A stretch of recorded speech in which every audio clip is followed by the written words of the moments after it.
is a short demonstration painting a sky in watercolour. 2 weeks ago I went with my family for a walk up the Malvern Hills near Worcester, and while I was there I saw a wonderful sky. I took some pictures and I thought it would be the perfect chance to have a go at painting a sky. It's just going to be a short demonstration. I've got everything ready and I thought I would discuss the materials that I'm going to use. I am going to use a piece of Saunders Waterford cold pressed paper. It's 300 grams. It has a knot surface which describes the medium texture, and it's kind of perfect for this exercise. I'm also going to use my watercolour palette. These have soft tube paints in, watercolours, and mainly Winsor and Neuter paints. And I'm going to use a selection of paint brushes. This size is the largest brush I'm going to use, which is a number 10. And I have 6, and I think a 5 and some 5s. So first stage is to make a photocopy of the photo, and as you can see I'm just kind of working out the composition. Look at the main shapes. It's this main line that's coming through the clouds through the middle picture, kind of almost horizontal line. Just looking at how the shapes connect up and how the clouds seem to be flatter at the bottom. It's important just to kind of work out this main composition before going into the drawing and also into the painting. So the next thing to think about are the tonal values within the picture, and it's helpful to make a little tonal sketch, and I've got one that I did here. What I did was I shaded the whole piece of paper in with grey and then used an eraser to lift up the highlights, and then I've gone back into it to look at the tonal patterns, where the lights are. As you can see, it's kind of making this kind of star pattern. Now that will help me when I come to do the painting. And I'm going to use the photograph that I've printed out and the tonal sketch to help me to sketch it out. As you can see, firstly I mark in the horizon line and start sketching it out lightly with a 2B pencil. I'm not going to show the whole process of the drawing. I'm going to speed it up, but just so I can get straight onto the painting. But basically I look at the shapes, look at the shapes really carefully. Where are the main lines? You don't have to go into a lot of detail with this picture.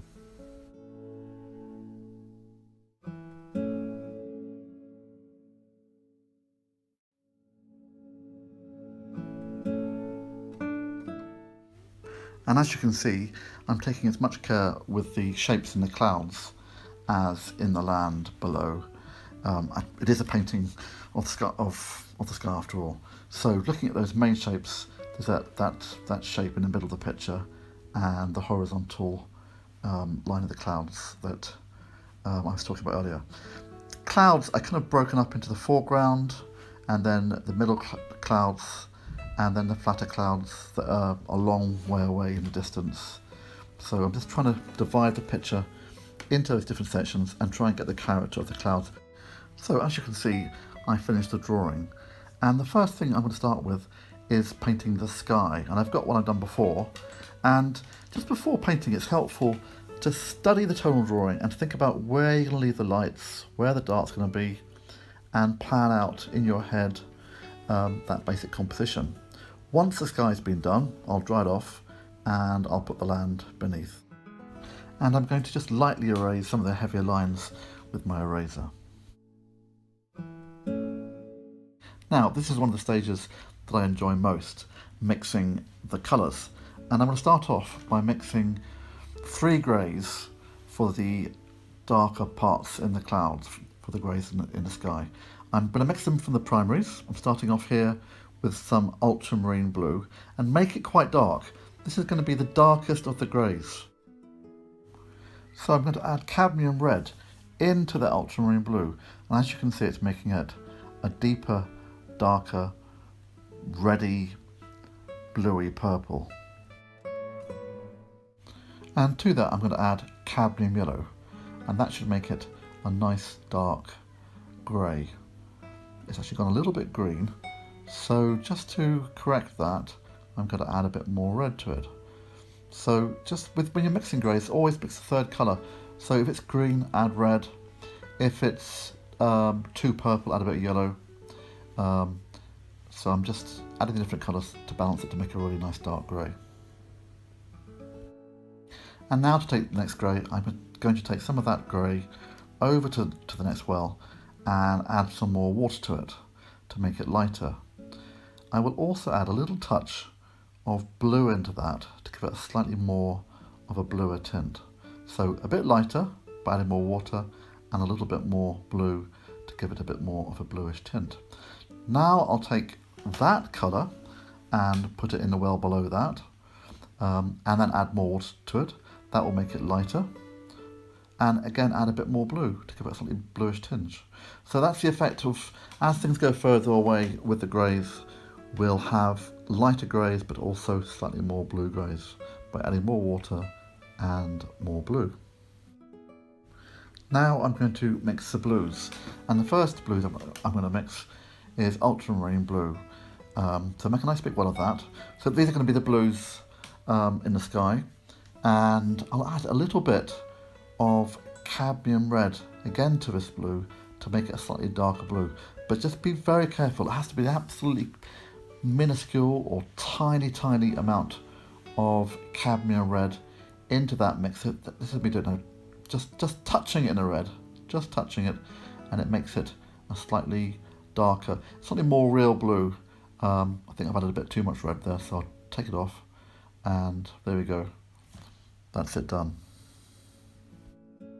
And the second blue I'm going to mix is cobalt blue for the medium tone blue, and then I'm going to mix cerulean blue for the lightest blue.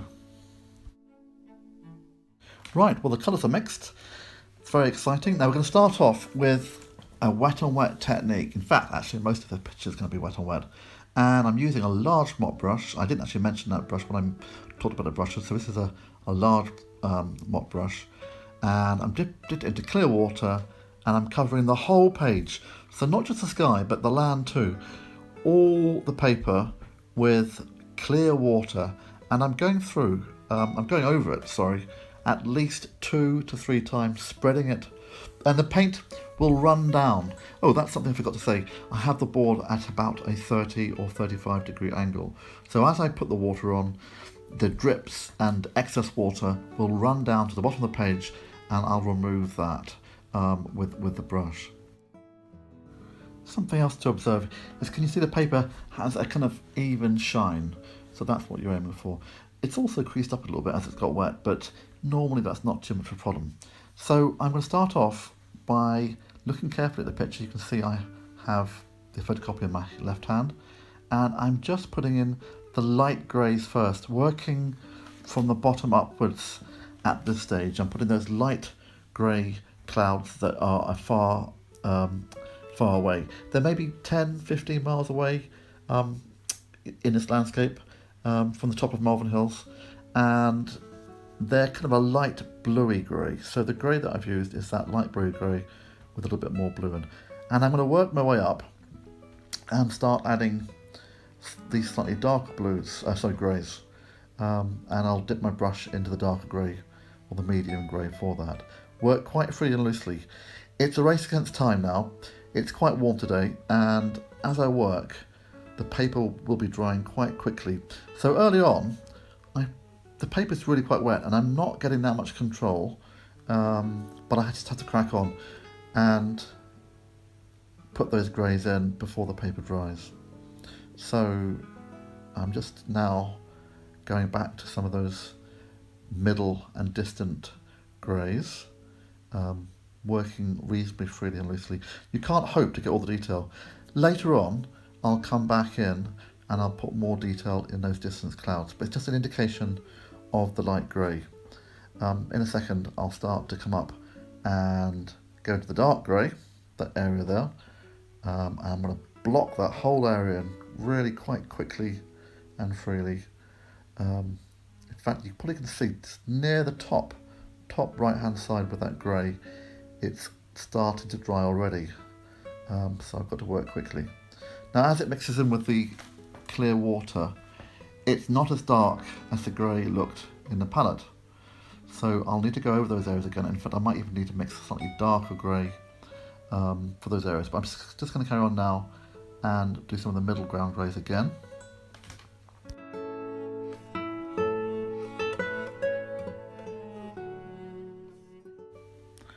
So yeah, I'm just coming in with some of those darker greys at the top of the picture.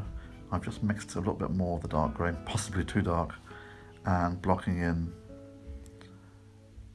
that top section, which is darker. It's the area that's almost above me when I took the picture. It's possibly gone slightly green. I might need to come back in with a bit slightly more purpley grey to warm that up.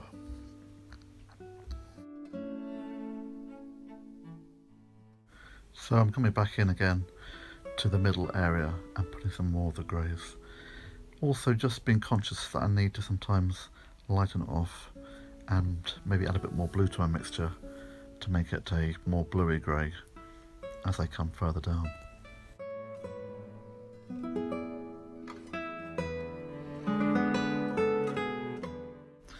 Now before it dries, I need to start putting the blue in. So this is the darker blue, the blue with the ultramarine blue and a little bit of cadmium red. And I'm just marking in or painting in the area to the right hand side of the large grey cloud, remembering to leave a patch of light on the edge of the cloud. It almost just makes a kind of strip of light or a light pointing down to the middle of the picture, and you have to work quite quickly. Now on the right hand side, the top right hand corner, as I said, it's dried a bit, so I've just got some clear water and dabbed that in to soften it off, just so I can get the effect of the higher, more kind of stratus kind of cloud. Coming back in a bit darker with the blue, and now I want to get some blue and work on the left hand side. You can see I'm working really quite fast and I'm catching the bit of dark blue that's on the left hand corner of the picture, just trying to get some of the shapes. You can't hope to get the full complexity, it's just a quick impression, and as you can see I'm just sometimes dabbing it with clear water or dabbing it with a slightly kind of damp brush and just softening off areas. I'm also coming back in with some tissue paper and lifting out some of the whites of the clouds where I want them. So I've done the darker blue, and now I'm going to use the medium blue, the cobalt blue, to put those lighter blue areas in the middle area of the picture, remembering to leave the highlights for the clouds. So you can see it's a different type of blue. It's a cleaner, fresher blue, lighter blue, and likewise I have to work quickly because the paper's still wet and damp at the bottom part of the picture, but it's not going to be wet and damp much longer. Now as I work down, I've actually started to introduce the cerulean blue for the bottom part of the picture, and this is slightly a slightly turquoise, slightly greeny blue for those distant bits of sky. And at this stage I'm almost done. It's just coming now in to put a little bit more detail.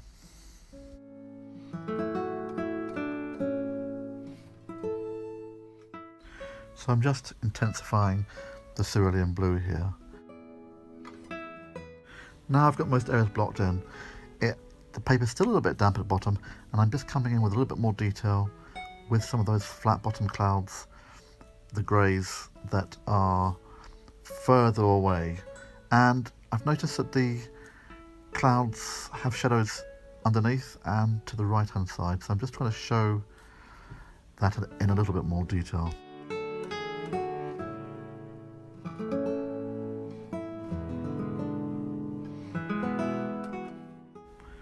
And I've decided to go a little bit darker in the top cloud. It could be a mistake, but I've just mixed a slightly darker grey and dropped that into the wet paint. Now, if at any stage the paper starts to dry, you have to stop. There's no harm in doing that, but if you carry on working into it and the shine has started to go from the paper, you'll get background. So if it is starting to dry, you need to stop, let it dry completely, and you can re-wet any areas that you want to go back into with this wet on wet technique. But always remember to stop when you start to see the paper drying, or you'll get back runs or cauliflowers. Now, as I work, one question I get asked all the time is why, when I put my paint into a wet on wet technique, does the paint explode out?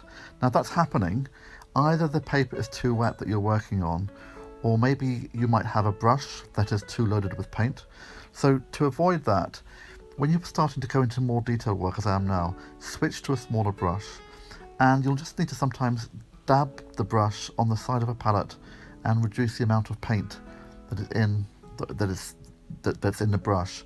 Another way is to work a little bit more thickly with the paint. But yeah, don't have too much paint loaded into your brush so that when you dab it into the damp paper, it explodes outwards. And as you can see, I've also come back in and started lifting out with tissue paper to create more highlights. Just be careful not to overwork or to do too much lifting out at this stage. It's easy to spoil it. The lifting out can be a really handy way to get the effect of the kind of high kind of sort of fluffy, delicate clouds. Just be careful not to overdo it.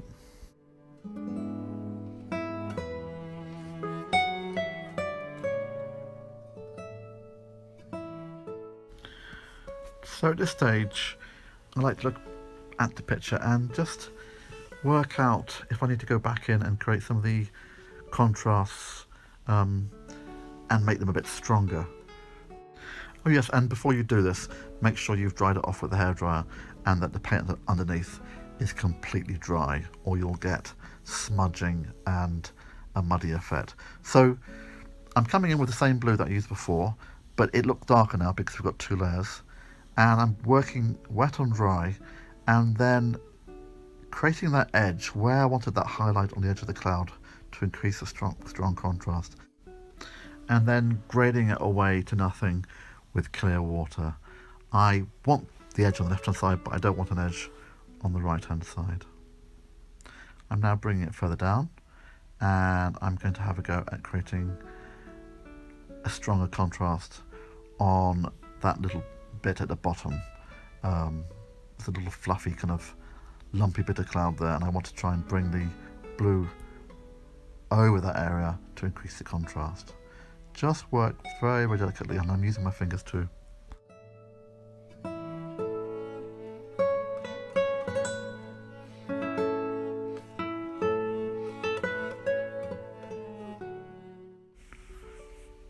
And now that little dark bit on the left hand side that I've just shown, I want to just come in and increase the contrast and interest in that part of the picture.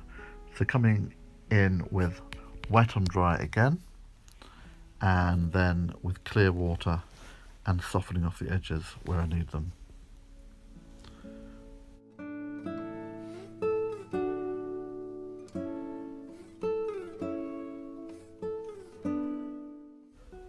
Now, because that area I've worked on is wet, I want to just now use a wet on wet technique where I'm just dripping in some deeper blue just to increase the contrast. So although I started off with wet on dry, I'm kind of finishing off with a wet on wet technique and just using the tip of the brush and just letting it bleed into the area to create that nice effect. Now I'm moving down to the middle area of the picture, and I'm going to start doing the middle ground or the middle distance clouds.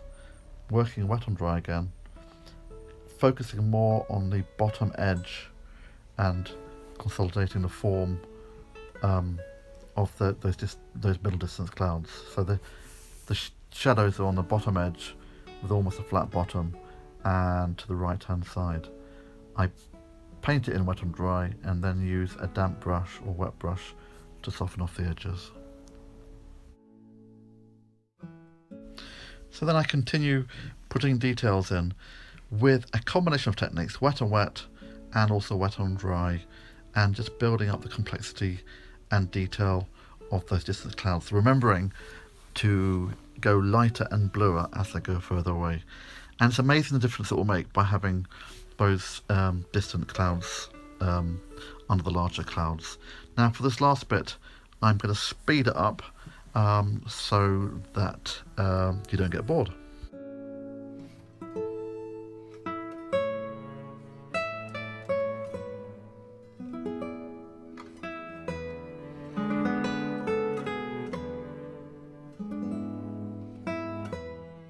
So it's very easy to overwork the sky, and I'm going to stop. In fact, I probably have overworked it. Now the next bit I want to do is put the land in beneath it, and that will really help to show off the sky. And after I've done the land, it's very easy to go back and put more work into the sky if you want. So it's just best to stop at a certain stage, don't overwork it. Try to cover the whole page with paint, and then you can come back in and add details where you need them. So I've mixed a cobalt blue with alizarin crimson to make a slightly bluey purple colour for the distant hills, and I'm just coming along and marking that horizon line in with that slightly purpley bluey colour, one single wash coming across, and then with clear water I'm coming underneath it and grading it away to nothing. So just clear water, running a wet brush underneath that grey line and softening off the edge underneath. You probably noticed I also softened off the right hand top edge a little bit, and I'm deepening the blue a little bit on the left hand side, and then I'll stop.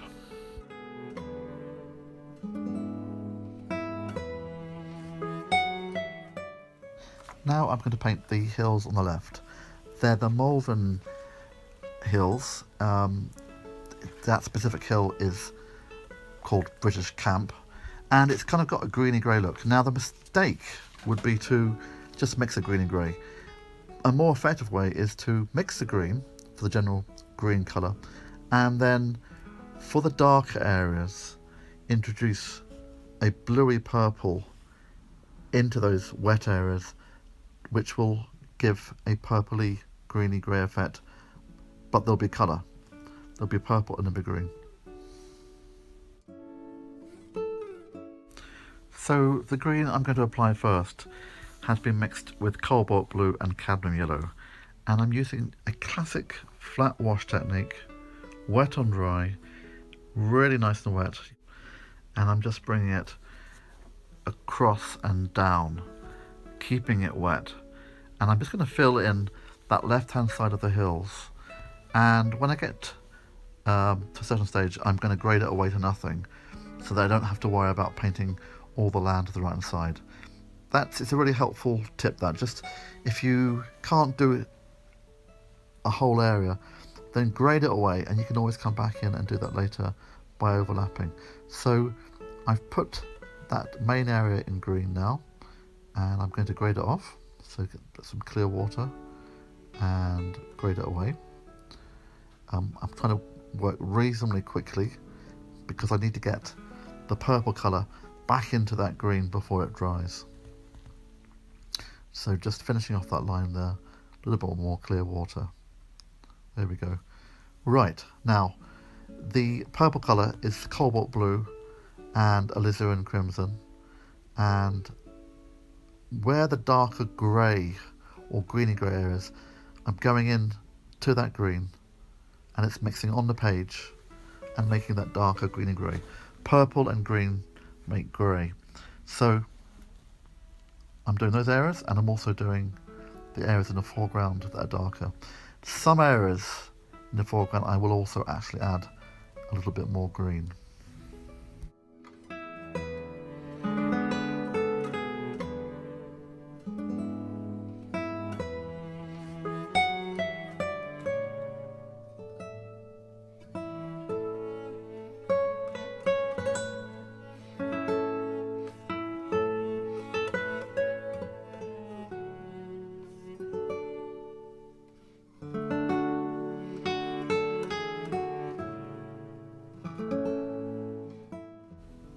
So this darker hill on the left is creating a nice contrast against the lighter sky. It's helping to lead your eye in. It's important to have, some really nice strong contrast in the painting, and it's almost silhouetted against the lighter sky behind. Now I'm drying it off. Before I work on the land on the right hand side, it's important to make sure that area I've just worked on is completely dry. If not, when I overlap it, it will smudge and muddy up. Right, well, I'm looking at the picture again, and there's light green areas, fields, and then darker areas around. So I've decided to use a wet and wet technique, and I'm going to mix a green with cobalt blue and lemon yellow, and I'm going to use a purple again with the cobalt blue and alizarin crimson for the darker trees and fields in between.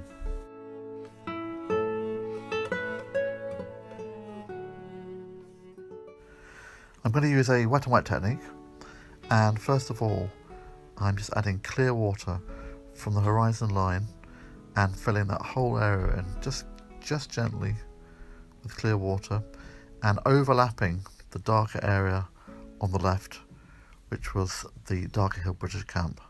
So just be careful when you're overlapping, you don't disturb the pad underneath. Very easy to muddy it up. So all the way down to the bottom to where the path, the foreground path is. Now once I've wet that with clear water, I'm going to start dropping in the light green, which was the cobalt blue and lemon yellow green, which are the fields on the flat plain of the land behind Malvern Hills. So just marking in the patchwork effect of the fields as well as you can. Because it's wet, you won't get perfect control, but what you will do is you'll get a lovely soft effect. Once you've put the green in, then you're going to come in with the cobalt blue and alizarin crimson, sort of purpley blue colour, and that will mix with the green and it'll make purples, and it'll make greeny greys. And as I come further, I'm just looking at the area there. Actually, it's some hills sort of in the middle ground that have a definite purpley hue. So I'm just marking those in now. Now, as I come closer to the foreground trees that are breaking up that are in between the fields, I'm going to start mixing in a little bit more green into my mix. So, and I might even make that a bit darker by adding some cadmium yellow and more cobalt blue into that mix to bring the trees that are closer. So increasing the tone by adding more blue and yellow, and also the trees that are closer or much closer, adding some cadmium yellow, which will warm up the mixture and will contrast against the cooler bluey greys in the distance.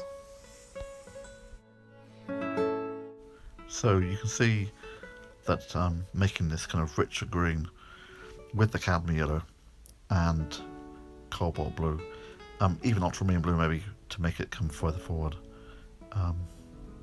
So these are the closer trees.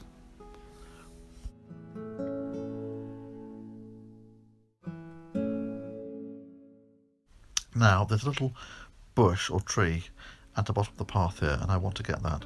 So I'm going to do that by painting more of the green and leaving that area, the lighter green. So just painting around the area,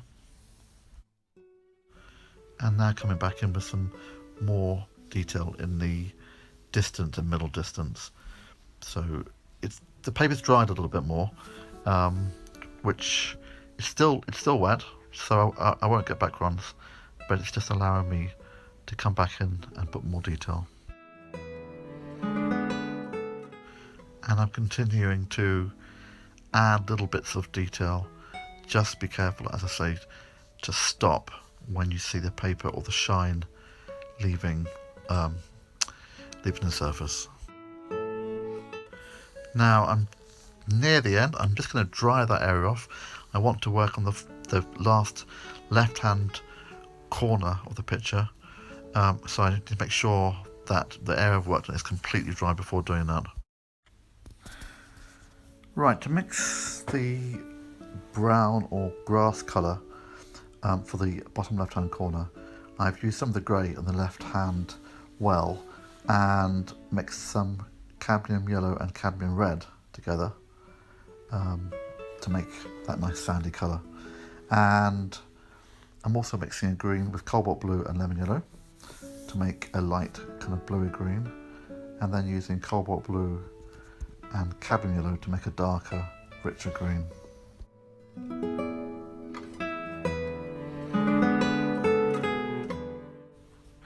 I'm going to use a wet and wet technique again for the bottom left hand corner.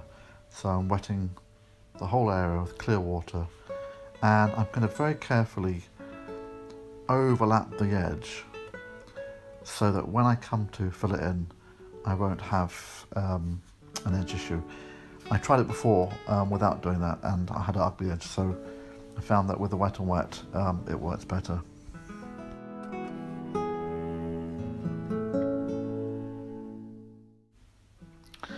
And I'm working straight into that wet paint with the sandy colour or burnt grass effect, working quite nice and loosely just to give a kind of a random effect, not covering all the white paper because I want light to come into it. Once I've laid down quite a large area, I'm now going to come in with the green, the lighter green, and put that in first. There's some on the top left hand side of the path and some on the bottom right hand side. Just being aware of the direction of my brush strokes to suggest the slope of the hill. Now I'm going to come with the dark green and just carefully drop in the little plants and darker bits of green to give it character. Don't overwork this area, we can come back in with more detail after.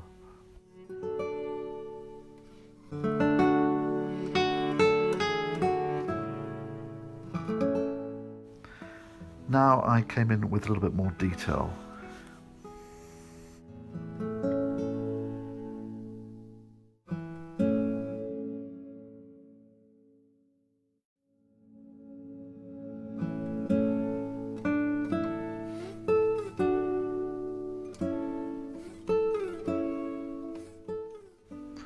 In this area, I'm painting around a bush or tree that's in the foreground, and I'm darkening the green around it to make it stand out more.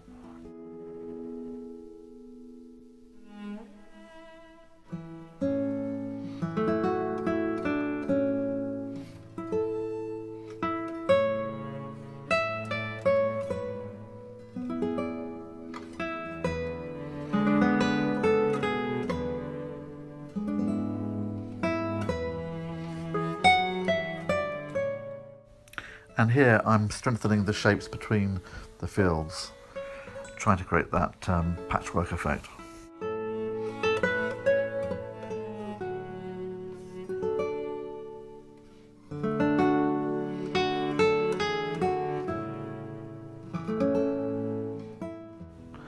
As I go further away from the foreground, I make the colours more grey or more purple, and as I go even further away, more blue.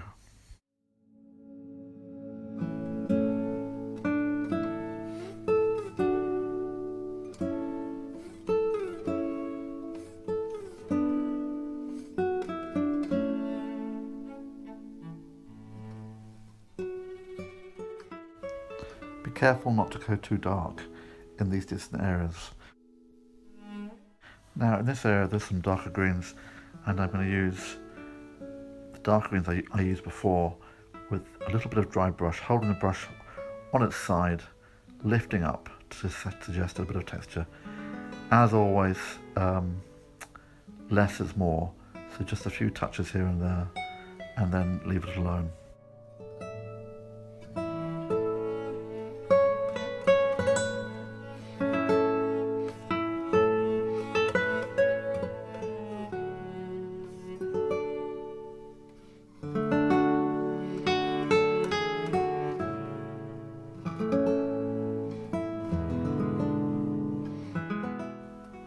The warm colour of the path helps to pull the eye forward, and I thought it needed even a little bit more warmth in that foreground area to pull the eye forward, but just keeping it to a minimum.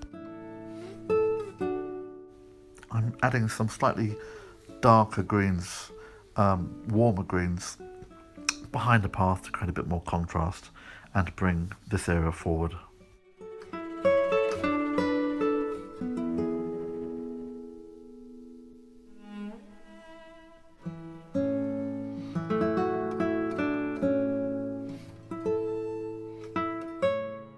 Now there's probably some other areas I could put more detail in, but I'm going to stop there and then I can assess it after. I'm quite pleased with it. Generally got the main shapes. I think I overworked the sky a bit, but hopefully you've enjoyed watching this demonstration.